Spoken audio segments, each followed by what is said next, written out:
جو 70 سال میں کہنے والے لوگ پیدا نہیں ہوئے تھے، آج کھڑے ہو کر کے کہہ رہے ہیں کہ ہم 20 کروڑ مسلمان اور 6 کروڑ کرسچنوں کو اپنے گھر واپس لائیں گے۔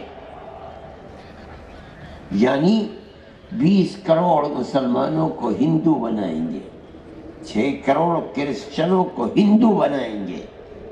ایسا معلوم ہوتا ہے کہ صرف انہوں نے اپنی ماں کا دودھ پیا ہے، کسی اور نے نہیں پیا۔ جمعیت علماء ہند ملک تو برباد ہو جائے گا۔ یہ تو فیصلہ کل کرے گا، آنے والا دن بتائے گا کہ کون کیا رہا اور کیا بنا، لیکن آنے والے دن آنے تک گلی کوچوں میں جو خون بہے گا وہ کس کا بہے گا؟ اکثریت کا بھی بہے گا، اقلیت کا بھی بہے گا۔ جمعیت علماء ہند اس کو برداشت نہیں کرتی۔ ہم کہتے ہیں ہر ایسی آواز جو ملک کو تباہی، بربادی، بدامنی، دشمنی کی طرف لے کر چلتی ہے، وہ آواز ملک کے غدار کی آواز ہے، ملک کے وفادار کی آواز ہے۔ جمعیت علماء ہند کو یہ کہنے کا حق حاصل ہے۔ ہمارے بزرگوں نے 100 سال کے اندر فرقہ پرستی کے خلاف اپنی جانوں کو قربان کیا ہے۔ ان کے گلوں کے اندر جوتے کے ہار ڈالے گئے ہیں، ان کی پگڑیوں کو پیروں سے روندا گیا ہے، لیکن وہ جس نظریے کو لے کر کھڑے ہوئے تھے وہ ہمالیہ پہاڑ سے زیادہ طاقتور نظریہ تھا۔ 1 انچ کبھی پیچھے نہیں ہوئے۔ اپنوں کی گالیاں سنی، لیکن یہ کہا اور برملا کہا کہ ملک اگر چلے گا تو پیار و محبت سے چلے گا، نفرت کی یہ ہوائیں ملک کو برباد کر دیں گی، آگ لگا دیں گی۔ قومی ایکتا، ہم نے یہ بات ملک کی آزادی سے پہلے کہی تھی۔ ہمیں یہ حق حاصل ہے کہ ہم آج بھی وہی بات کہتے ہیں، اس سے کوئی سروکار نہیں کہ اس وقت نفرت کا پرچم کس کے ہاتھ میں تھا اور آج نفرت کے جھنڈے کو کون اٹھائے ہوئے ہے۔ ہم سمجھتے ہیں کہ اگر حکومتیں اس پر خاموش ہیں تو وہ حکومتیں اپنے ملک کی جڑ کود رہی ہیں۔ ہمارا یہ فرض ہے کہ ہم لوگوں کو آگاہ کریں۔ ملک کے اندر پیار و محبت کی جگہ دشمنی، قتل و غارت گری، لوٹ مار سر چڑھ کر کے بول رہی ہے، اور حکومت اپنی جگہ کے اوپر خاموش ہے۔ ایسا معلوم ہوتا ہے کہ جو لوگ آگ لگا رہے ہیں اور آگ اگل رہے ہیں، حکومت کے چشم و ابرو کے اشارے پر ہو رہا ہے۔ کوئی آدمی کہتا ہے کہ ہم نے گاندھی جی کو مارا ہے،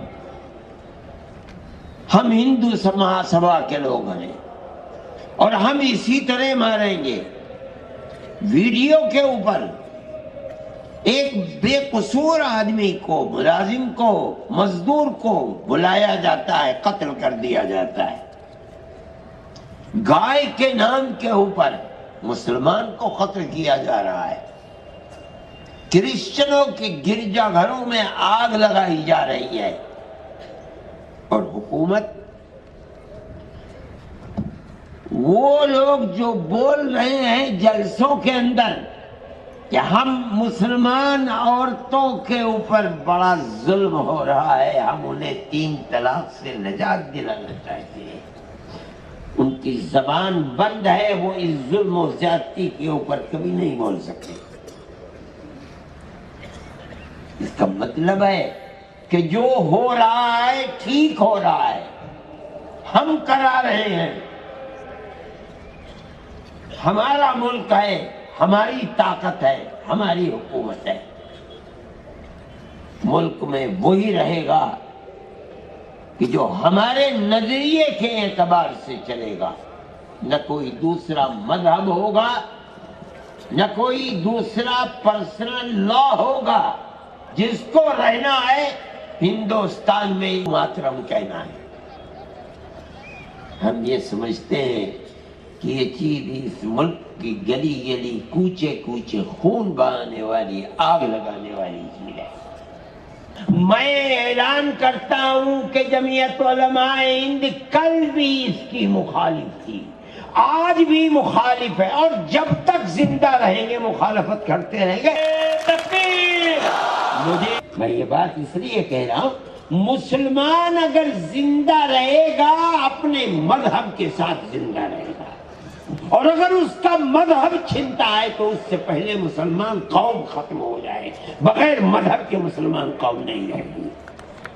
ہمارا ایمان ہے، اور ہمارے مذہب کی حفاظت اگر ہو سکتی ہے سیکولرزم کے اندر ہو سکتی ہے. اس دستور کو اپنا دستور سمجھتے ہیں، اپنے ملک کا دستور سمجھتے. آج بدبختی ہے ملک کی کہ بی جے پی اور آر ایس ایس اسی سیکولر دستور کو آگ لگانا چاہتی ہے.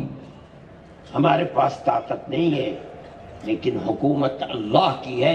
انشاءاللہ ان کی یہ مراد کبھی بر نہیں آ سکتی. انشاءاللہ وہ ذلیل ہوں گے، خوار ہوں گے، اور ملک کا سیکولر دستور زندہ و جاوید رہے گا. ہماری یہ کوشش ہے، ہمارا مقصد صرف یہ ہے کہ ملک بھی محفوظ رہے گا انشاءاللہ، اور ملک کا دستور بھی محفوظ رہے گا. ملک کا دستور ہمارا بنوایا ہوا دستور ہے.